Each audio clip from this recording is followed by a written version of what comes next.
कौन भूमिहार? वही आशुतोष बैटरी चोर जो कुछ दिन पहले कहता था कि हम जो है यादवों को जरासंध की तरह फाड़ देंगे। आरक्षण का जो ध्रुव विरोधी है, हम उसका समर्थन कैसे कर सकते हैं? हम ये कैसे बर्दाश्त कर सकते हैं? अरे तेजस्वी उसका समर्थन थोड़े कर रहे हैं। अब वह पैर वह गिर जाएगा तो आप क्या करिएगा? लालू जी की विचारधारा को मट्टी में मिला दिया के मट्टी मिला दिया? तेजस्वी यादव। काहे मट्टी मिला देंगे? अब आप ये सोचिए कि लालू जी वंचितों शोषितों की आवाज़ थे, दलितों पिछड़ों की आवाज़ थे, लेकिन तेजस्वी जी ने जो ये नया नौटंकी शुरू किया है ना, A to Z, हम इसके समर्थक नहीं हैं, पूरी तरीके से इसके खिलाफ हैं। क्योंकि हम दलितों के साथ, पिछड़ों के साथ, आदिवासियों के साथ, अति पिछड़ों के साथ, वंचितों के साथ, पसमानदाओं के साथ खड़े हैं, A to Z के साथ नहीं खड़े हैं। A to Z में अगर सबका साथ लेकर चलते हैं तो क्या दिक्कत है आपको? आप भी यादव हैं, यादव की सरकार आ जाएगी। यादव ऐसा नहीं कि सारा मूर्ख है, मतलब कुछ है। इसका खामियाजा भी A to Z का भुगतना पड़ेगा इनको। किसी को बैटरी चोर आप ऐसे कैसे कर सकते हैं? जो जैसा होगा उसको वैसा ही बोला जाएगा ना। जब बैटरी चुराते पकड़ा गया होगा, बैटरी चोरी किया होगा तो बोला जाएगा। अब वो अगर ये बोल सकता है कि हम यादवों को जरासंध की तरह फाड़ देंगे, तो हमने तो केवल बैटरी चोर बोला, इसमें आपत्ति क्या है? वो जो बोल रहा वो है, अब यादवों गिर आएगा, अब भूमिहारों गिर आएगा। हमको जिसको जो गरियाना चाहे, यादव गरियाए, भूमिहार गरियाए, हमें कोई फ़र्क नहीं पड़ता है। आप ये सोचिएगा, जो ब्रह्मेश्वर मुखिया को अपना आइडियल मानता है, जिसने लक्ष्मण बाथे पर नरसंहार करवाया, जो परशुराम को अपना आइडियल मानता है। लालू यादव कौन गुनाह कर दिए जिसके लिए तेजस्वी यादव बार बार माफ़ी मांगते हैं और अभी फिर माफ़ी मांगे कुछ दिन पहले? तेजस्वी यादव ये बताए ना कि उन्होंने क्या गलती की है। क्या ये गलती की है कि उन्होंने दलितों की आवाज़ दी? क्या ये गलती की है कि वो पिछड़ों के साथ खड़े रहे? क्या ये गलती की कि अति पिछड़ों के साथ खड़े रहे? क्या ये गलती की कि मुस्लिमों की वो ताकत बने? क्या ये गलती की है कि जो बामनवाद, सवर्णवाद, सामंतवाद बिहार में हावी था, उसको दबाने का, कमज़ोर करने का काम किया है? अगर ये गलती है तो मैं चाहूँगा कि ऐसे 1000 लालू पैदा हों और ऐसी 1000 गलतियाँ वो करें। मैं हमेशा उनके साथ रहूँगा, लेकिन तेजस्वी के साथ कभी नहीं जा सकता। A to Z के मसले पर और ऐसे विचारधारा के लोगों को साथ लेने पर मैं तेजस्वी का पूरी तरीके से विरोध करता हूँ। कोई भी सवर्ण और खासकर ब्राह्मण 1% जो है अखिलेश यादव को कभी वोट करता ही नहीं है। फरसा हिलाओगे तो हम नहीं वोट देंगे ना, आप ब्राह्मण से लीजिए। तो लालू यादव लाठी भंजा रहे थे कि नहीं? उस समय लाठी में तेल पिला रहे थे। देखिए, पिता से बड़ा बेटा होना चाहिए। बिल्कुल। तो बाप खाते थे सत्तू और प्याज, लालू जी तब बेटा खा रहे हैं दही चूड़ा। अब बाबूजी करते थे लाठी में तेल पिलाते थे, बेटा फरसा लहराएंगे। तो दिक्कत क्या? प्रमोशन होना ही चाहिए। पॉकेट में कितना पैसा आपके यहाँ? नहीं, पॉकेट में तो कोई पैसा नहीं है। हमारे साथ हैं अनिरुद्ध सिंह विद्रोही। ऐसे तो नाम में कहीं यादव ने है, लेकिन आते हैं यादव समाज से और उत्तर प्रदेश से। तो यादव जी, आप भी क्या परशुराम जयंती मना कर आए हैं तेजस्वी यादव की तरह, जो ये पीला वाला गमछा ओढ़े हुए हैं? इसका मतलब क्या है पीला गमछे का मतलब? और जय भीम वेद भाई, जय मंडल। जय भीम। देखिए, ये जो पीला गमछा है, ये नेचर से जुड़ा हुआ कलर है। ये आदिवासियों का, किसानों का, पिछड़ों का, शोषितों का, वंचितों का कलर है, हल्दी कलर, प्रकृति का कलर। ये परशुराम का या बामन भूमिहारों का कलर नहीं है। उन्होंने चुराना शुरू किया इसको हमसे, जब जाना कि ओबीसी अपनी पहचान, आदिवासी अपनी पहचान समझ गया है और उसका इस्तेमाल कर रहा है। ठीक उसी तरह जिस तरह भगवा को चुरा के नफरत का प्रतीक बना दिया। भगवा किसका है? बुद्ध का चीवर था ना। हाँ, गौतम बुद्ध का था ना। आज जब कोई आपसे कहता है, या आज जब हमारे सामने कोई भगवा धारण करके आता है, तो हमारे जहन में एकदम नफरत का गुब्बार उभरता है। कुछ लोग तो भगवा आतंकी शब्द का भी प्रयोग करते हैं, लेकिन असल में देखा जाए तो भगवा जो है चीवर था महात्मा बुद्ध का, उन बुद्ध का जिन्होंने शांति का, मानवता का, समानता का पूरे विश्व को संदेश दिया। उन्हीं के उस भगवा प्रतीक को नफरती प्रतीक में, हिंसा के प्रतीक में बदल दिया, आतंक के प्रतीक में बदल दिया। चलिए, तो ये तो हो गया आपके गमछा की परिभाषा, उसके रंग की।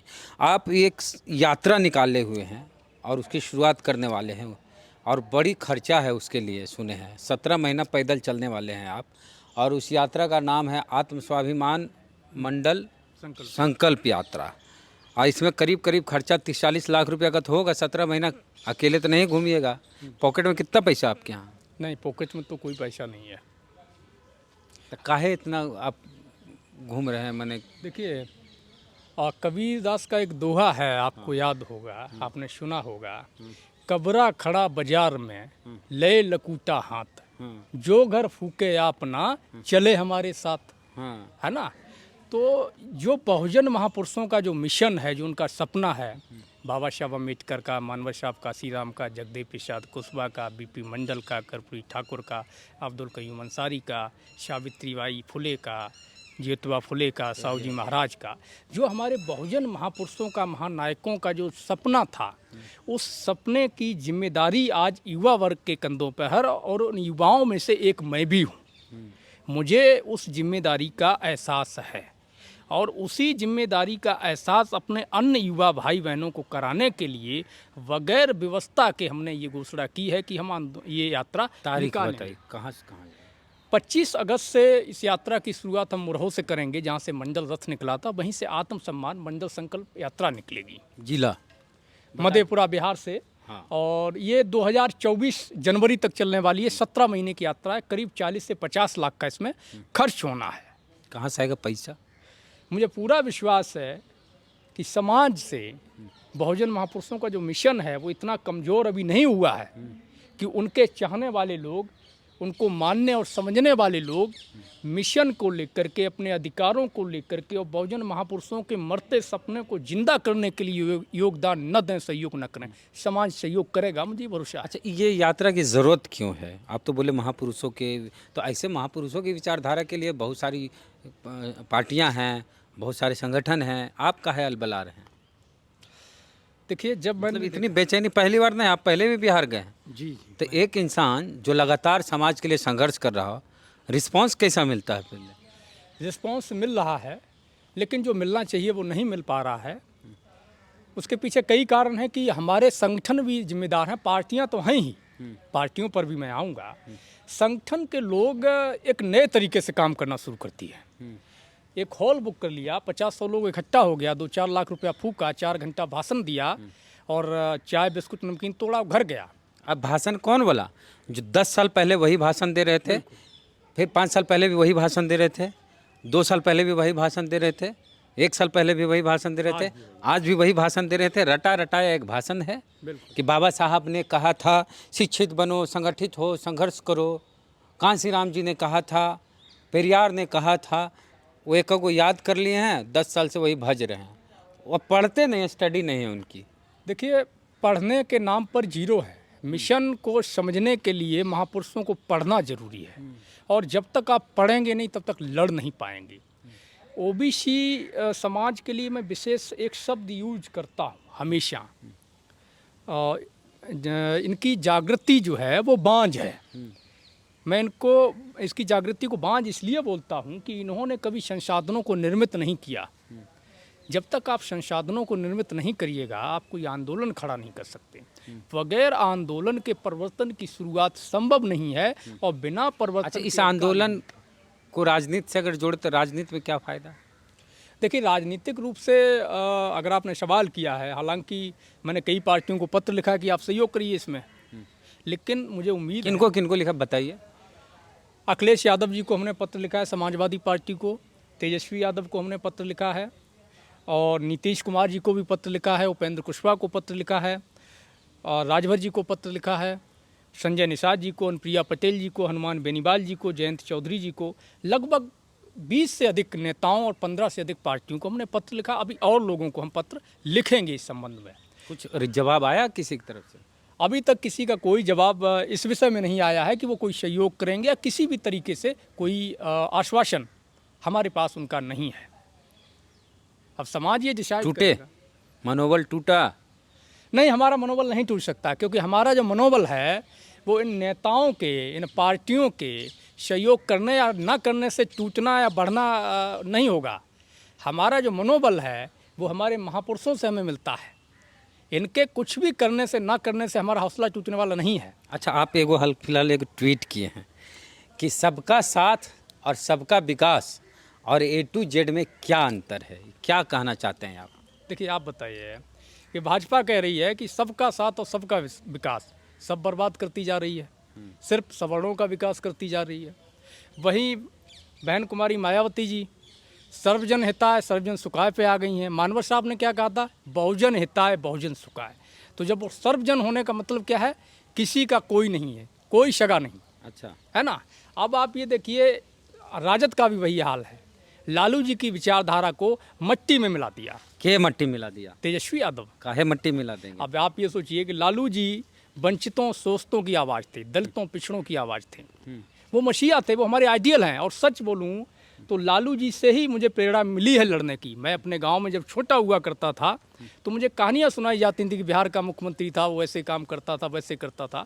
तो जो सोशल जस्टिस की फाइट करने की जो चिंगारी जगी है हमारे अंदर, वो लालू जी से जगी है। लालू जी का, उनकी आइडियोलॉजी का हमेशा सम्मान रहेगा।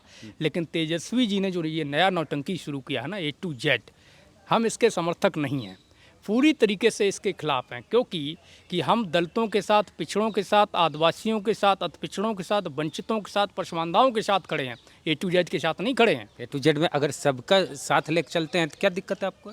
आप भी यादव हैं, यादव की सरकार आ जाएगी, यादव भूमिहार नया समीकरण भी बन आप ये गया। देखिएगा, कौन भूमिहार? वही आशुतोष बैटरी चोर जो कुछ दिन पहले कहता था कि हम जो है यादवों को जरासंध की तरह फाड़ देंगे। वही आशुतोष भूमिहार। एक चीज़ और कि यादव कब से इतना समझदार हो गया, ये और लाइन था उसमें। देखिए, यादव ऐसा नहीं कि सारा मूर्ख है, मतलब कुछ है, सारा नहीं है, समझदार हो गया है काफ़ी हद तक। आप देखते जाइए आगे, इसका खामियाजा भी A to Z का भुगतना पड़ेगा इनको। किसी को बैटरी चोर आप ऐसे कैसे कर सकते हैं? जो जैसा होगा उसको वैसा ही बोला जाएगा ना। जब बैटरी चुराते पकड़ा गया होगा, बैटरी चोरी किया होगा तो बोला जाएगा। अब वो अगर ये बोल सकता है कि हम यादवों को जरासंध की तरह फाड़ देंगे, तो हमने तो केवल बैटरी चोर बोला, इसमें आपत्ति क्या है?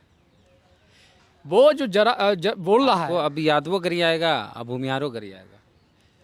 हमको जिसको जो गरियाना चाहे, यादव गरियाए, भूमिहार गरियाए, हमें कोई फ़र्क नहीं पड़ता है। आप ये सोचिएगा, जो ब्रह्मेश्वर मुखिया को अपना आइडियल मानता है, जिसने लक्ष्मण बाथेपुर नरसंहार करवाया, जो परशुराम को अपना आइडियल मानता है, चाहे ये ब्रह्मेश्वर मुखिया रहा हो जिसने नरसंहार किया, दोनों शोषितों, दलितों, पिछड़ों के हमेशा खिलाफ रहे। जो भूमिहार जिससे गठजोड़ किया गया है, दही चूड़ा का जो आप बात कर रहे हैं, आरक्षण का जो ध्रुव विरोधी है, हम उसका समर्थन कैसे कर सकते हैं? हम ये कैसे बर्दाश्त कर सकते हैं? अरे तेजस्वी उसका समर्थन थोड़े कर रहे हैं। अब वो है पैर वह गिर जाएगा तो आप क्या करिएगा? अब वो पैर पे गिरा है, तेजस्वी गिरे हैं, ये तो हमें नहीं पता है। लेकिन एक चीज़ जरूर सामने आई है कि सुनने को मिला है ऐसे ही सोशल मीडिया के माध्यम से, प्रमाणिकता क्या है मैं नहीं जानता। कहा जा रहा है कि तेजस्वी यादव ने कहा है कि मैं अपने पिताजी ने जो गलतियां की हैं उसकी माफ़ी मांगता हूं। एक बार नहीं, तेजस्वी यादव बिहार विधानसभा चुनाव, पिछले बिहार विधानसभा चुनाव में माफ़ी मांगते फिर रहे थे। एक बार बाबू साहब के खिलाफ तेजस्वी यादव बयान दे दिए थे, उसके लिए 4-5 जगह सफाई दिए कि बाबू साहब हम राजपूत को थोड़े बोले हैं, बाबू साहब हम जो कलर किरानी होते हैं, सरकारी अधिकारी होते हैं, उसके लिए बोले हैं। तो लालू यादव कौन गुनाह कर दिए जिसके लिए तेजस्वी यादव बार बार माफ़ी मांगते हैं और अभी फिर माफ़ी मांगे कुछ दिन पहले कि पुरानी गलतियों के लिए माफ़ कर दीजिए? माफ़ी क्यों? किस गलती? लालू यादव क्या गलत किए? लालू यादव हमारे आइडियल हैं, वो शोषितों, वंचितों, दलितों की आवाज़ रहे हैं और हम उनके साथ थे और हैं। तेजस्वी यादव ये बताए ना कि उन्होंने क्या गलती की है। क्या ये गलती की है कि उन्होंने दलितों की आवाज़ दी?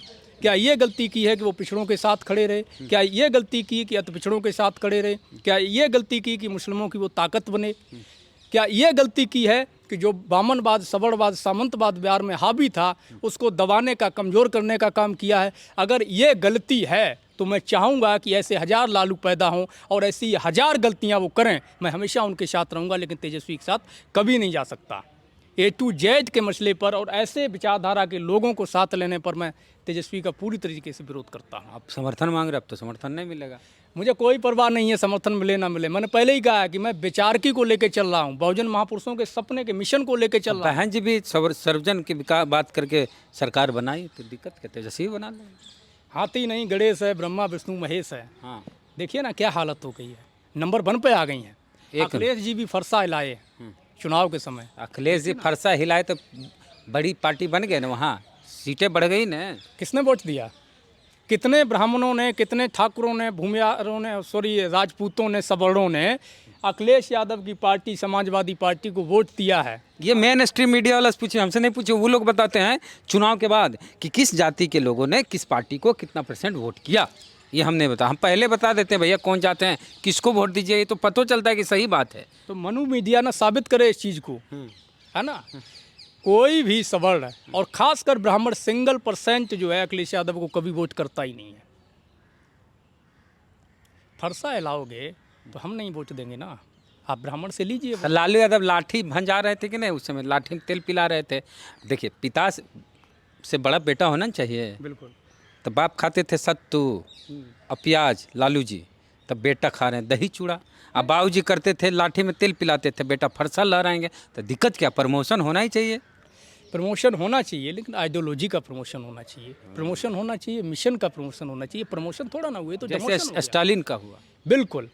लालू जी जो लठ पिलाते थे, यानी तेल पिलाते थे लाठी में और उसको भांजते थे, तो इसलिए भांजते थे कि ताकि जो शोषित, वंचित, दलित, पिछड़ा आदिवासी है उसको हिम्मत, हौसला और ताकत मिले।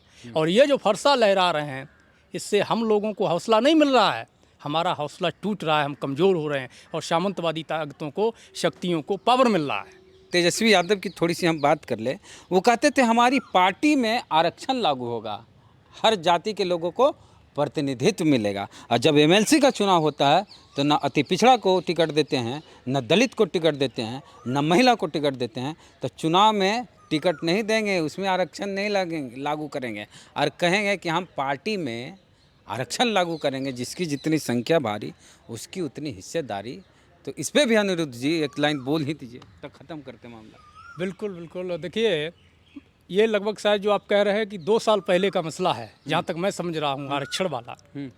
पार्टी में बोले थे ना। हाँ हाँ बिल्कुल, मुझे याद है, अच्छे से याद है। उसके बाद कुछ सूची भी जारी की गई थी, जो मुझे ठीक से याद नहीं है किसकी किसकी थी और कितने लोग थे, पर जारी की गई थी, मुझे याद है। लेकिन उस पर काम नहीं हुआ है। ये निश्चित है कि कोई भी पार्टी हो, किसी की भी लीडरशिप की पार्टी हो, चाहे वो यादव जाति की लीडरशिप की पार्टी हो या किसी अन्य जाति की लीडरशिप की पार्टी हो, ये मिशन, ये मुहिम हम लेके चल रहे हैं। जब तक उस पार्टी में पिछड़ा, अति पिछड़ा, दलित, महादलित, आदिवासी, पसमानदा को अनुपातिक भागीदारी नहीं मिलना शुरू होगी, तब तक हम उसका विरोध करना जारी रखेंगे। यानी आपका मकसद अब समझ में आया कि इस तरह से पिछड़ी जाति के जो लोग हैं उनको जागरूक करना है विचारधारा को लेके। जो हमारे बहुजन महापुरुष थे उनके विचारों को लेके आप 17 महीना का जी देखिए आंदोलन करेंगे, यात्रा करेंगे। यात्रा का मैं आपको उद्देश्य बता देता हूँ कि इसका नाम है आत्मसम्मान मंडल संकल्प यात्रा। आत्मसम्मान जो पेरियार रामास्वामी नायकर ने सेल्फ रिस्पेक्ट मूवमेंट चलाया था, हम उससे ये आत्मसम्मान शब्द लिए हैं। उनके मूवमेंट का हम 7 प्रदेशों में, 200 जिलों में और 5000 गाँव में प्रचार करेंगे 17 महीने। उसके बाद जो हमारे बहुजन महापुरुष रहे उनकी वैचारिकी का। दूसरे नंबर पर मंडल कमीशन की जो 40 सिफारिशें थीं, वो सिफारिशें हम पूरे बहुजन समाज को, ओबीसी समाज को, पिछड़ा समाज को हिंदी में उपलब्ध कराएंगे। बिल्कुल हिंदी में उपलब्ध कराएंगे, उनको समझाएंगे जाति जनगणना क्यों जरूरी है, कौन लोग हैं जो रोक रहे हैं और क्यों रोक रहे हैं, उसके होने से क्या लाभ है, ना होने से क्या हानि है, इस विषय में समझाएंगे। कॉलेजियम क्रीमीलियर क्या है, निजीकरण क्या है, उससे किस तरह हमारा हक मारा जा रहा है, कॉलेजियम के तहत किस तरह एक ही जाति के लोग जज बन रहे हैं, न्यायपालिका में कैसे हमारे साथ अत्याचार हो रहा है, उसको समझाने का प्रयास किया जाएगा। और उसके बाद हमारी तैयारी है कि हम एक बड़ा आंदोलन करेंगे, जिसकी जानकारी उस समय दी जाएगी जब उसका समय आएगा। इनकी जो यात्रा है आत्म स्वाभिमान मंडल संकल्प यात्रा, जो 17 महीने तक चलेगी, बड़ा बजट होगा, इनके पास उतना पैसा नहीं होगा, लोगों से लेंगे ही। अगर आप इनको आर्थिक रूप से सहयोग करना चाहते हैं तो इनको सहयोग करिए। इनका क्या पेटीएम नंबर वगैरह है, कृपया बता दीजिए। बिल्कुल, मेरी अपील है आप सभी से, जो भी हमारे समाज के साथी हैं, ओबीसी, एससी, एसटी, पसमानदा समाज के, ये आपके हक अधिकारों की लड़ाई है और बगैर जन सहयोग के कोई भी जन आंदोलन खड़ा नहीं होता है। आपको आगे आना होगा, सहयोग करना होगा। आप आर्थिक रूप से जो सहयोग करना चाहते हैं वो गूगल पे फोन और पेटीएम नंबर और संगठन का जो बैंक अकाउंट है मैं उपलब्ध करा दूंगा, वीडियो के डिस्क्रिप्शन में आपको मिल जाएगा। साथ ही दूसरा सहयोग भी आप कर सकते हैं कि आप इस यात्रा में अगर हमारे साथ चल सकते हैं तो आप वही जो नंबर आपको गूगल फोन पे है उस पर कॉल कर सकते हैं। दूसरा, अगर आप किसी अन्य तरीके से सहयोग करना चाहते हैं, आपके क्षेत्र में यात्रा जब आती है, कार्यक्रम कराना चाहते हैं या कोई संसाधन उपलब्ध कराना चाहते हैं, तो वो भी, जैसे भी आप सहयोग करना चाहते हैं आप सहयोग करें, क्योंकि ये बहुजन महापुरुषों का जो मिशन है उसको हमें मिल के पूरा करना है। चलिए, तो अनिरुद्ध सिंह विद्रोही हैं, यादव जी हैं, लेकिन अपने जात के सरनेम को अपने साथ लेके नहीं चलते हैं। और जो अपने जात के सरनेम को अपने साथ ढोते हैं, अपने नाम के साथ टैग की तरह लगा के चलते हैं। जब वो सवाल करते हैं कि जातिवाद क्यों करते हो, तो पहले अपने आप से पूछो कि आपके नाम के साथ जो सरनेम लगा है वो कुछ और भी हो सकता था, लेकिन यही सरनेम क्यों है? क्योंकि आप उस जाति से बिलोंग करते हैं। तो पहले अपने आप को देखिए मिरर में कि जातिवादी कौन है, उसके बाद पूछिए सवाल कि जातिवाद क्यों करते हो। फेसबुक पे वीडियो देख रहे हैं, पेज को लाइक फॉलो नहीं किए तो कर लीजिए। यूट्यूब पे वीडियो देख रहे हैं, सब्सक्राइबर नहीं हमारे तो घंटी बजा कीजिए। जय भीम, जय भारत, जय मंडल, जय संविधान।